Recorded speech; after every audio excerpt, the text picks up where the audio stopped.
good people? Welcome back to another blessed message. All right, so we're going to just continue on because I have several scriptures. So remember in the previous video, not the one connected to this one, but the previous video where I said they cannot beat you in a heads-up battle. That's why they had to sneak attack you in the first place. This is important. This is going to be significant to this next half of the message, which connects well to the first half. They're all related. But it's important to note that God is reducing the numbers. They're losing their stamina. They're running out of time. A lot of things are going down. Okay? It's going downhill real fast.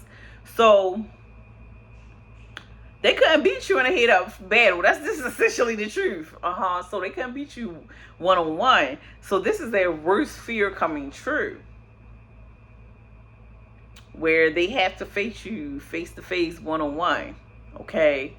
And that's difficult for someone because they don't have the same tenacity as you. They don't have the same strength. They don't have the energy. You stored your energy up. You've been faithful praying. You've been chilling. You've been laid back. Therefore, you have more energy. They've been exhausting their resources.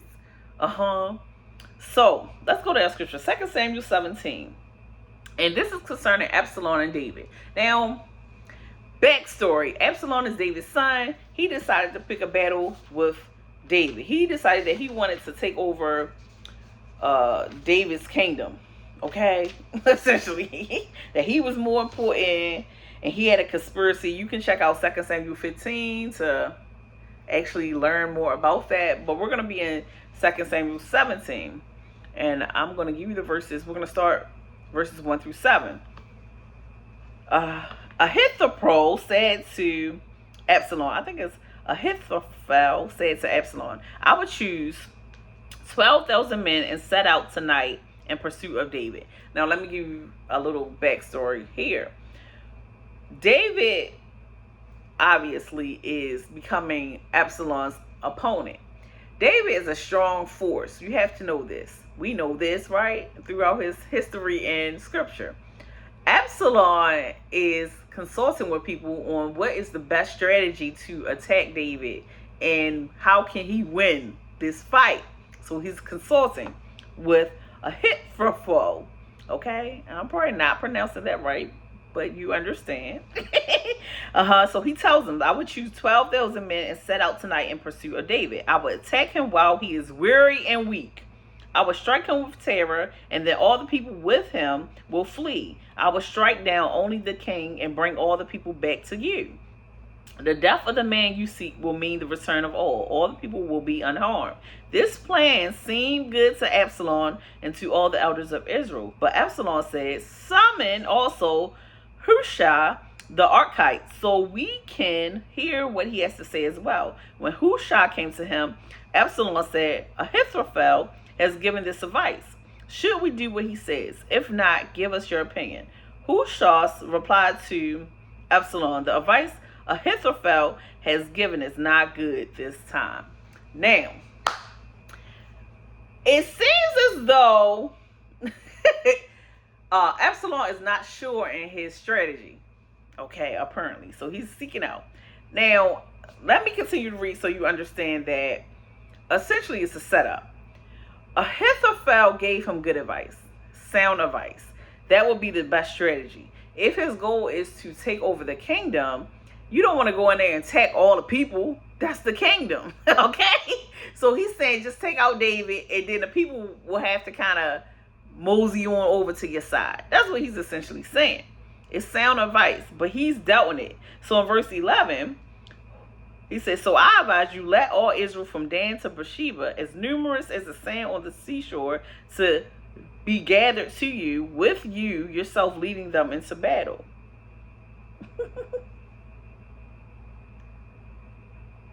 It says, then we will attack him wherever he may be found, and we will fall on him as dew settles on the ground. Neither he nor any of his men will be left alive. So he's like, go kill all of them. Destroy everybody. Just take them all out. That's his advice. If he withdraws into a city, then all Israel will bring ropes to the city, and we will drag it down to the valley until not so much as a pebble is left. He's saying destroy the whole thing, tear it apart. Okay? So one advice is saying, hey, just take out David. You'll have the people on your side. The other is saying just take out everybody there. Okay? Now, there's a key word here that God gave me. Ropes. Ropes. Keep that in mind. Keep that in mind. So in verse 14 it says, Absalom and all the men of Israel said, the advice of Hushai the Archite is better than that of Ahithophel. For the Lord had determined to frustrate the good advice of Ahithophel in order to bring disaster on Absalom. So God had decided and determined that Absalom was in the wrong. He was going to be defeated. Therefore, he had received sound advice. However, he was advised not to listen to it. This is important right now. So, you have to listen to part one. In part one, I said, pay attention to the people that's surrounding you, what's going on, what happened once they came into your life. Pay attention to all the signs. Absalom is missing the signs. He's surrounded by people who don't necessarily have his best interest at heart. Okay? The key word there is ropes. God showed me this. What do you do with a rope? Why is that significant? For the most part, when you consider a rope, it's something that you tie, you hang. And a lot of times is when you hanging yourself. When you hang yourself. We use that as a phrase or expression. You know, you ever heard somebody say you're going to hang yourself, you're going to hang yourself? That means you're going to put yourself in a bad predicament. You're going to get yourself in trouble. No one's going to have to do it. You're going to do it. Absalom is not paying attention to the signs, where he definitely could have walked away. He definitely could have took the first advice, but he's being ill-advised. This is important. So in verse 23, when Ahithophel saw that the advice had not been followed, he saddled his donkey and set out for his house in his hometown. He put his house in order and then hanged himself. So he died and was buried in his father's tomb. So Ahithophel is the person who gave him the sound advice, the good advice. And he ended up hanging himself, okay, with some rope on his donkey. Now, remember, God told me in a previous message that the signs would be there, that I would receive the confirmation, the signs, okay? Now, Absalom is receiving signs, but he's not paying attention to them. And this is why you have to pray for insight. Because sometimes God is trying to communicate with you, show you stuff beforehand, so you know, you're aware of what's going to happen, what you're getting yourself into. The signs will be there, foretelling of things to come. God told me to lay low. If you give them enough rope, they will hang themselves through their words, actions, and deeds. That's what God continued to remind me. Because sometimes we get hasty. We're like, I want it this way. I want to do things this way. I want to speak up. I want to accuse. I want to defend myself. And remember, God told me to sit back, lay low. Don't say nothing. When it's time to speak, I'm going to give you the words to say. Thus, I'm here now. But Absalom allowed anger to consume him. He was so upset with David that he missed the signs that his demise was near. Anger will make you do crazy things. He decided to wage war against one of the strongest people in Scripture.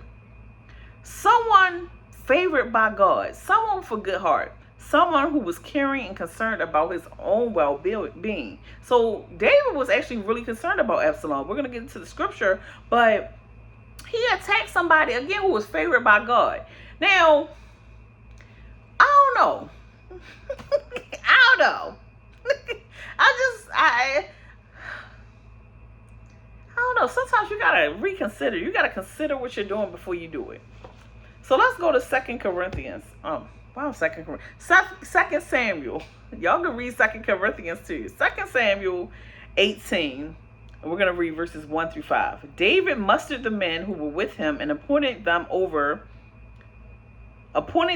them commanders of thousands and commanders of hundreds. Woo! Y'all know why I said woo? Remember, we were reading Amos 5. Remember? And it said, what did it say? He wants to reduce the thousands to hundreds and the hundreds to tens. That's what it said. But here we go. David sent out his troops, a third under the command of Joab, a third under Joab's brother, Abishai, son of Zeruiah, and a third under Attai the Gittite. The king told the troops, I myself will surely march out with you. Ha! So we're about to see something here. The difference between Absalom and David. Absalom's approach to war versus David's approach to war. This is why sometimes God says, sit back, be steady, don't rush, don't get all irate, don't allow your emotions to lead. In verse 3, the men said, you must not go out. If we are forced to flee, they won't care about us.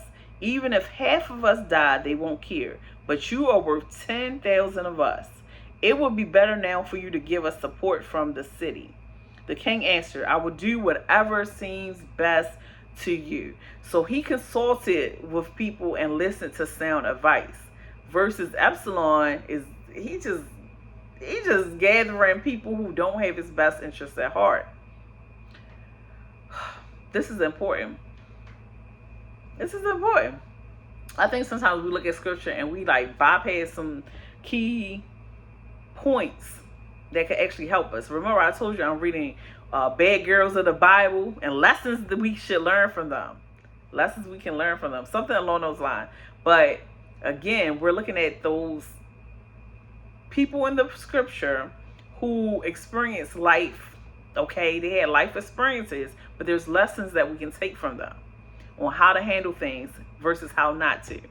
Okay, so Absalom is just throwing around his anger. He's just trying to figure out a way to capture David. David's actually considering his army, his nation, the kingdom, his son. He's even considered Absalom in his defense.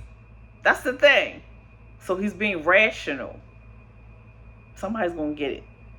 So in verse 4, the king answered, I will do whatever seems best to you.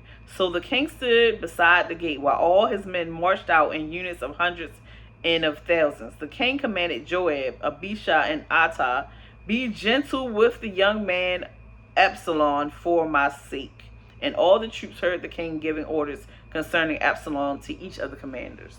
So again, he is showing concern for his son. David listened to sound advice. He knew to use wisdom to protect his troops while still showing love for Absalom. Absalom ignored David's track record because he had tunnel vision and wanted the outcome he desired. What is a track record? A track record is something that shows or indicates your strength, your level of experience, your capabilities. That's what a track record is. It's your report card. It's the evidence that you are who you say you are. Okay? If we look at David's history, he has a track record of victories. Okay? That's the thing. But Absalom was so upset, he didn't consider the fact that his father was strong and powerful. Someone has been forced in situations to obtain their desired outcome in real time. Remember, I told you that they've been doing all kinds of stuff to get what they wanted out of the deal. They are not being smart. They are being messy. They are missing the signs that the game is over. And it's not going to end pretty for them. So that's what God told me to say. It's not going to end well. They're missing all the signs, the key details that, hey, this isn't working. You need to stop. This is not the fight that you want to be a part of. This is a spiritual war at this point. And God is not happy with you. Remember, he gave me the word detestable and ugly. Meaning he's fed up with these people. But they're continuing on as if they had going to get some type of victory out of it. Just like Absalom. So what happened next? Let's continue on. 2 Samuel 18, verse 9. Now Absalom happened to meet David's men. He was riding his mule as the mule went under the thick branches of a large oak. Absalom's hair got caught in the tree. He was left hanging in mid-air while the mule he was riding kept on going. Remember, hanging yourself. Y'all, the signs was there. I told you God speaks to me in various ways. Sometimes it's through visual. Sometimes it's through reading material. But I love when it's the visual, where you can actually see what is about to happen. So the rope was the sign. Ahithophel was hung. And then here we go. Absalom, hanging from the tree. Mm, mm. But that wasn't even it. So remember the message that we're continuing on here. I said that whatever someone wished for you, planned for you, is going to happen to them. And remember, we mentioned also the keyword was overkill. Somebody planned overkill for you. They planned something that was outlandish, outrageous, despicable. And I use the word overkill from the movie or the show. How you put it? I guess it was a movie. What is it? Anthology? I keep saying anthropology, but Anthology Creep Show 2, where the lady kept running this man over. She kept running this man over, kept fighting this man. Because she had committed a crime against this man. She had hit and run. That's what she did. She ran him over and kept going. You know, that's illegal. But when he came and he kept saying, "Thanks for the ride, lady," it was affecting her mentally. She was no longer able to make rational decisions, so she was fighting back, but she kept running him over and over and over. Overkill. He was already dead, essentially. Okay? So somebody planned to do the same to you. They wanted to, again, take your money, your house, your car, your family, your mind, your spirit, your soul. They wanted everything associated with you. Your clothes. They wanted everything. They even wanted your hair. They said, cut off your hair. They wanted everything associated. How ironic is that he hung from the oak tree from his hair. So in verse 10, when one of the men saw what happened, he told Joab, "I just saw Absalom hanging in a tree, an oak tree." Joab said to the man who had told him this, "What? You saw him? Why didn't you strike him to the ground right there? Then I would have to give you 10 shekels of silver and a warrior's belt." But the man replied, "Even if 1,000 shekels were weighed out into my hands, I would not lay a hand on the king's son." In our hearing, the king commanded you and Abishai and Atta, protect the young man Absalom for my sake. And if I had put my life in jeopardy and nothing is hidden from the king, you have kept your distance from me. So he said, hey, I ain't do it because I'm trying to keep good graces. I'm trying to be the good graces of the king. And he said, don't do anything to Absalom. But it doesn't end there, y'all. Verse 14, Joab said, I'm not going to wait like this for you. So he took 3 javelins in his hand and plunged them into Absalom's heart while Absalom was still alive in the oak tree. And then 10 of Joab's armor bearers surrounded Absalom, struck him, and killed him. Overkill. Then in verse 16, Joab sounded the trumpet and the troops stopped pursuing Israel, for Joab halted them. They took Absalom, threw him into a big pit in the forest, and piled up a large heap of rocks over him. Meanwhile, all the Israelites fled to their homes. During his lifetime, Absalom had taken a pillar and erected it in the king's valley as a monument to himself, for he thought, I have no son to carry on the memory of my name. He named the pillar after himself, and it is called Absalom's monument to this day. All right, I know it was a mouthful, it was a handful, it was a lot to read. However, what happened? Not only did he hang from the tree, they plunged the javelins in his heart. They struck him and they killed him. They threw on a pit and then piled rocks on him. Overkill. That's the point here. Because God was telling me that anything and everything that somebody wished on you has either happened to them or it's going to happen to them. The signs were there. Absalom ignored them. He was met with the same brutality that he was willing to dish out. He was going to hang himself one way or another, just like the people that have been plotting in real time. This is what God is telling me. They plan to over-injure someone.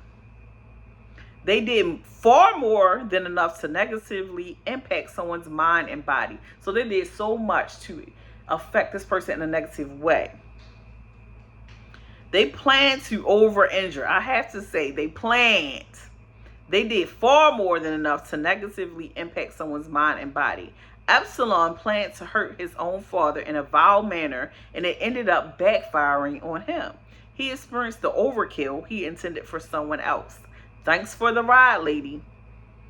You cannot plan to hurt and harm someone and not expect to get injured yourself. If you throw a bomb, you should be prepared for aftershocks and debris landing on you too. Okay? The people who hijacked the plane on 9/11 also died. They weren't delusional enough to think that they would make it out while everyone else suffered the brutality of their actions. These new people, though, are delusional. They thought they could do all the damage and just walk off into the sunset like nothing happened. Absolutely not. That's what God told me. Absolutely not. So, if you're planning and plotting, consider what happened to Absalom and how his own plan and plot backfired on him. Yeah, that's what God is telling me. Everything you want for somebody else, you first. That's the title of the message. You first. So before anything happened to David, guess it had to happen to you first, Absalom, since you had the wicked, cruel intentions manifested in your mind. Somebody needs to think again. I'm going to end right now because it's been a mouthful, but I wish everyone peace and blessings. You know what we're going to do. Continue to sit pretty, walk heavy. Your 41 is coming. Take care.